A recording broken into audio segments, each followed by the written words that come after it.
Hi, my name is Jessica Rosenstrau. This is Legal Aspects of Teacher Evaluation for EDL 851, Modular 8. We evaluated, we looked at 4 different articles as we were looking at the legal aspects of teacher evaluation systems. And the first one I read about was the Teacher Evaluation Heads to Court article. This is where the American Federation of Teachers and the National Education Association, as well as others, have been filing lawsuits challenging certain parts of the evaluation system. These were specific lawsuits that we looked at that were brought about against certain districts or states due to the teacher evaluation process. Several of them were about the evaluation itself. Others were on the evaluation process, while others still were relatable, such as Texas looking at the details of the evaluation, or Nevada against the firing of a tenured teacher. Most of these lawsuits that were in this article were still in process. Some of them have been settled, and most of them, all of the ones that were in there that have been settled, the judge ruled in favor of the state. So they were saying that the districts in the state were following the laws and regulations correctly. The next article was Teacher Evaluation and Issue Overview.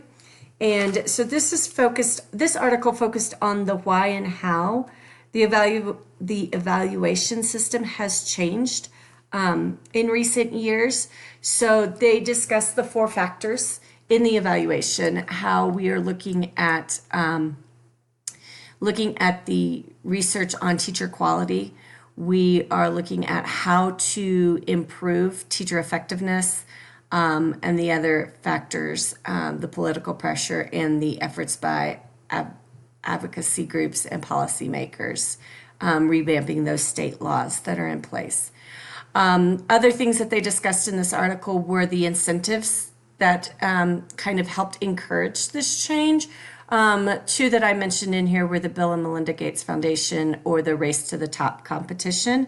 And as the shift has changed, what we're seeing is that now we've got up to 28 states evaluating teachers annually, where there was only 15 states evaluating teachers annually back in 2009. And also 41 states are now analyzing student growth, which is again up from 15 from 2009. They also discussed switching from a checklist to observations using, they discussed the framework for teaching, focusing on the standards, including student data. Now the evaluation system includes student data as well as the value added model. And then the system also has a predetermined weighing formula to determine the overall rating of the teacher. So it takes all of these things into effect and into consideration, and then gives the teacher an overall rating. They discussed the teacher unions on these new evaluations, and they said it's valuable feedback to teacher skills, but they're definitely opposed of including students' standard test scores and linking tenure and pay to the evaluation systems. The third article dealt with the Teacher Evaluation, a resource guide for National Association leaders and staff. What I found that was interesting about this article, it is a great resource for really analyzing and creating an effective comprehension teacher evaluation system. It focuses on the multiple measures, the steps for creating and implementing an evaluation system that would work with your in your school or in your district. And they broke it down into the 6 components, defining what effective teaching is. Then how do you incorporate multiple measures for effective teaching, looking at the different multiple measures, looking at that value added assessment model, then looking at multiple measures of student learning, which is different from effective teaching. This is looking at the student learning, teacher evaluation tools, and then how to pilot the program. If you create this, how do you work with your school and your district to put this into place and have it be effective? The fourth article was the teacher evaluation and the article was named Teacher Evaluation Measures and Systems. How can they improve teaching and learning? So this one, again, was discussing the comprehensive teaching evaluation system. You're looking at, instead of just looking at the typical model of teacher evaluations where you're focusing on classroom-based teaching practice, this is looking at multiple measures. It's looking at what teachers do in their classroom, contributions of the teachers, and then how well students learn. And the essential goal is to improve teaching and learning. So then they talked about establishing a credible and meaningful system where you're looking not just at the evaluation system itself, but looking at all the areas in education and helping and tying it all in together. For instance, they discussed looking at helping grow your teachers, putting them in the leadership roles, that sort of stuff. They talked about validated evaluation measures to provide opportunities for growth. So looking to see where we can get the growth in. And then make sure that you have all are included in the process of creating this system. So you include all parties. Make sure the teachers, the staff, everyone is well aware of what the evaluation system is. They have a say in it as well as an understanding of what you're looking at. The other thing that it talks about is this article discussed how when you do observations and you do this evaluation, you're using this information to help set goals to not only for your teachers, but for your school to develop strategies. How are you going to get those goals? How are you going to meet those goals? And then identify resources and opportunities that will enable teachers to grow professionally. So thinking about professional developments that tie in to your evaluation system. What are you seeing within your classrooms that you can bring in a professional development and help increase your school effectiveness? For my school, in my school district, the way we have the evaluation system is at the beginning of the year, we have a goal setting meeting. So there are 3 administrators in our building. We have a staff of over 100. We have 950 kids. So it's a pretty huge school for a K through 6 school. And what we do is you are assigned who your evaluator is for the year. So for instance, mine has been the assistant principal the last 2 years. So one of the assistant principals. So he and I sit down and I have set my goals for the year. And then if you are probationary, which means you've been in the building for less than 3 years, you have 2 formal observations done, one in the fall and one in the spring. If you are non-probationary, meaning you've been there for over 3 years and have been considered effective or highly effective, then you only have one observation a year. Then we also have, so you have those 2 observations which follow the stages where you have your pre-observation meeting, your observation, then your kind of post-observation discussion.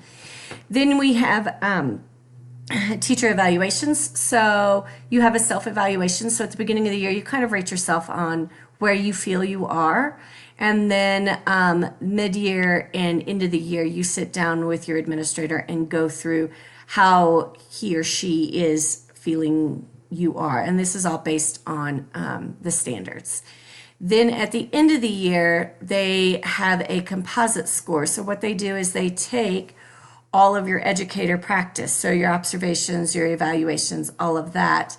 They tie those into the Colorado standards and rate you according to that. Then the other part, the other 50% of your composite score is composed of your student growth. And that is based on the beginning and the end of the year NWEA math and reading tests that we take. Then we also, it is based on the middle of the year writing assessment that we give our students. And then it also ties in the middle of the year and end of the year math curriculum test that we give. And so you submit all that, and then it composites a score, and then we have Frontline. And so that's where you go on and you can see your ratings and everything. Challenge of an evaluation. So in my district, if you disagree with an evaluation or an observation, at the bottom of them, there is a place where you can comment and you can say you disagree. And then you can also submit documents challenging the inaccuracy that that you're disagreeing with. If you are unjustly being let go, it's two different ways. So if you are a non-probationary teacher, meaning you've been with that district or in that school for more than 3 years, you are covered under the Colorado Teacher Employment and Compensation and Dismissal Act. So that means the district must prove reason for your dismissal. So what that means is you have a right to a hearing before being fired, and that is when the written charges and you're also given the written charges. You are put on administrative leave with pay, and other guarantees happen. Being fired for certain things such as incompetency, neglect, immorality, unsatisfactory performance, those sorts of things. But you still have a right to the hearing beforehand. Then if you are a probationary, meaning you've been with the district or school for less than 3 years, first of all, they cannot fire you during the year that you were under contract, unless they're following the state law guidelines for firing a teacher. But you are guaranteed a 1-year employment through your contract, and then you will be non-renewed. And so you will get a letter from the district. It has to come from the district, not your principal. And they have to give that to you by June 1st with the letter expressing that you are being non-renewed. So the case that I saw, I actually found this when I was doing Mod 7. I found this case. So it's Denver teachers versus the Denver public schools. And what that is in 2014, the Denver teachers sued the Denver Public School District over their due process rights being violated. So what happened was teachers lost their positions due to the school size shrinking, and they were not rehired and put on unpaid leave. The district argued that they were following the Senate Bill 10-191, which says that that if a position is being lost due to the changing of a school size, then what you do is you basically they don't do forced moves anymore. So instead, the teacher must work and go to try to find a job within the district. And the state sided with the district. They stated that there was no tenure, or Colorado doesn't have a tenure or permanent teachers, so no teacher rights were violated because it wasn't that they were being fired. They just lost that position in that building. And so the teachers needed to then go look elsewhere in the district for another job and go through the hiring pool. My reflection. So looking back at this and thinking about all this and looking at the legal aspects and stuff, it's important that I stay educated on all the changing legal aspects of the evaluation process. I need to ensure that the evaluation system includes all parties involved when I'm creating the evaluation process system, and also making sure my staff is constantly educated about the process. And then I also need to ensure that my evaluations focus on effective teaching practices and improved teaching learning. Thank you.